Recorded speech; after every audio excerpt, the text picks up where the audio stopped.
All right, week one. We're here.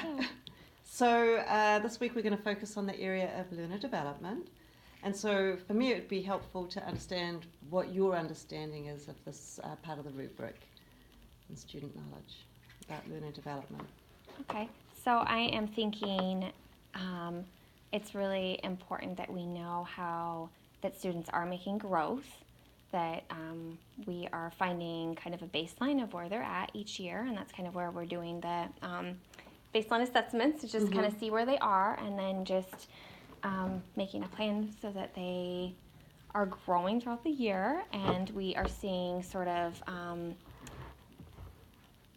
the patterns that they have, if they're moving ahead, if they're and then they're falling back. Just is there some other sort of area of development that's affecting that? So it could be cognitive, social, emotional, and just kind of addressing whatever needs that they have there to support them. And then also we have a lot of differentiation that we're doing in this room with different students, because sometimes it's really just about getting them some support for things that maybe are unrelated to academic, to help them focus, or sensory things or whatever, to be able to keep up with other students. Yeah, I've noticed just when I've been observing that this week you've really heavily focused on that social emotional side, what it means to be a learner, and the community building to get them ready to come into class and be ready to be learners next week. Yeah. So our lessons this week, we were really focusing on that, just sort of expectations in the room. So what that looks like from when they leave their classroom till when they come in here. Expectations in their groups, expectations for how their noise level, their behavior, well, I guess that falls into their behavior, but just what it looks like to be in here again, because some of them are new, some of them just need a reminder after summer, and getting them back to relating to their peers, and that socialization piece is a big thing that a lot of them have and are working on in here. And so this week we've just been focusing on sort of expectations, what we're asking of them, and sort of community building, just relating to their peers. And then we've done some activities that were kind of just more related to just social learning. So just all about me's, and some growth mindset stuff is what we're going to work on tomorrow, just to get them remembering that wherever they feel like they are right now, it's not fixed, that they can grow. And I noticed just looking around, you've put up all sorts of visual prompts for students. I see the zones of regulation up, a nice break corner set up. You've got sensory tools for the students to be able to use, like to quieten down the noise. There's some headphones that they can put on, and you've got technology accessible for them to be able to show what they know in that way. But yeah, you have a lot of things set up to give them space and have their needs met in different ways in here. But part of your position is also supporting students school-wide, and I know you've been going into classrooms.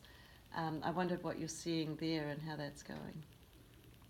Yeah, so in the beginning, I think it's kind of sort of trial and error, because we're meeting a lot of new students who are coming into kindergarten, and we're still learning about them and what their needs are. So just kind of supporting them where they are now, and just making small steps until we can figure out what our baseline is with them.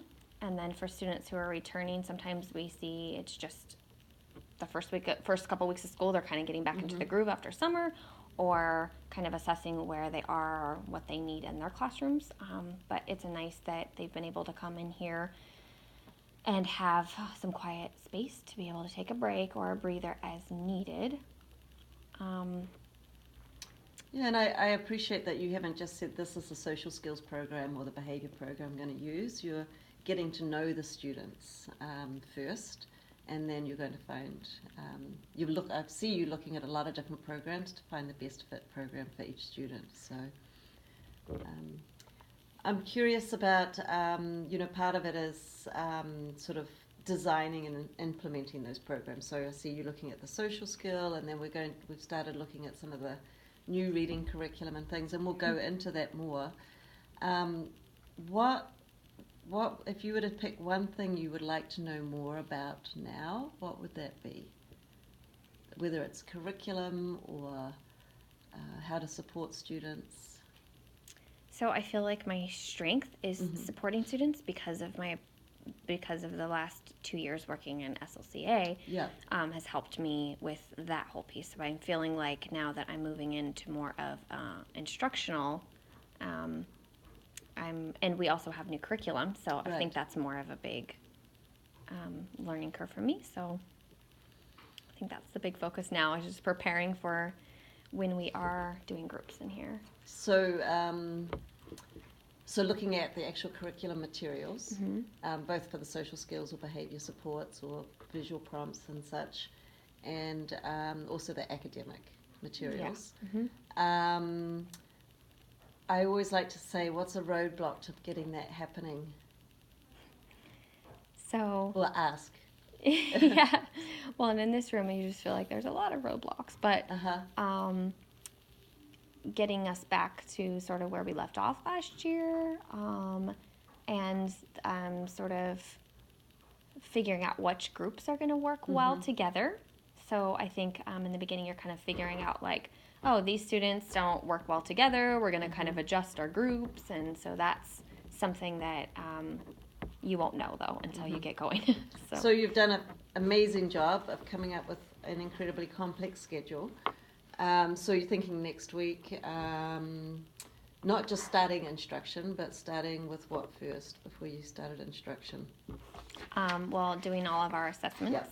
Yeah. So you brought in this material for me for benchmark assessments and just kind of finding out where they are first. And then we can kind of go from there. And of course, trying to keep students who are similar, you know, as far as where they're at academically, together as much as possible, so that they're sort of learning at the same level. Would be the best, obviously, but not always possible in here, but we're hoping for. Yeah, so it sounds like a goal for us for next week would be, over the next week, would be completing sort of an inventory of where students are at academically right now and what their needs are, so we can group them well. And I know it's hard to find time to do all of that, so we'll carve some time out on your Friday to do that. The other thing is then to choose the best curriculum that fits what their academic needs are. But one thought I had is, so the students that come into the Learning Centre have not experienced as much success as a student that doesn't have a learning disability or another reason that school is more challenging. So if you're able to think about activities that they do some assessment work, but then there's also a part, sort of something that they go away having learned a new fact or a new skill or something that they can walk out feeling like, I'm not just showing what I know, but I've gone a little step further. I don't know, just off the top of your head, if you have any great ideas, or we can brainstorm. I don't actually, just to be honest. So yeah, we'll definitely brainstorm about so, what that looks like, maybe even too. So yeah, and you know, that can be just, you know, we're going to do 15 minutes of this or 20 minutes of this, and then we're going to, you know, there can be a 5 minutes at the beginning, 5 minutes at the end, with we're doing a little bit of let's show what we know in the middle. But so that they're not perceiving, if I come to the resource room, I'm always doing something that's a little bit too hard for me. Yeah. So building that in for that. But yeah, I've loved seeing just how you're working with the students. The kids are coming in, the students are really happy being in here. I really observed today your management with the students and those that needed just a front load of we're going to be transitioning. You were over there meeting those differences, just meeting each student where they were at. And we had 20 students in here. We did, and it felt better than yesterday. So I'm like, even if it was just one step better, that's good, because I feel like they're all kind of like, okay, we're back to resource room, back to like what our normal expectations were. And of course the first day was a little more relaxed because they're all just kind of getting into their groove, and some of them were like, oh, I don't want to be here. But today I didn't hear anyone say that, so that was a great thing. So And then the last thing I was just going to say is just meeting each student where they're at. So you've been really flexible in your job supporting the instructional assistants this week, helping them be flexible and be out in the school where they need to be. A lot of things to juggle, and yeah, nice work this week. Thank you.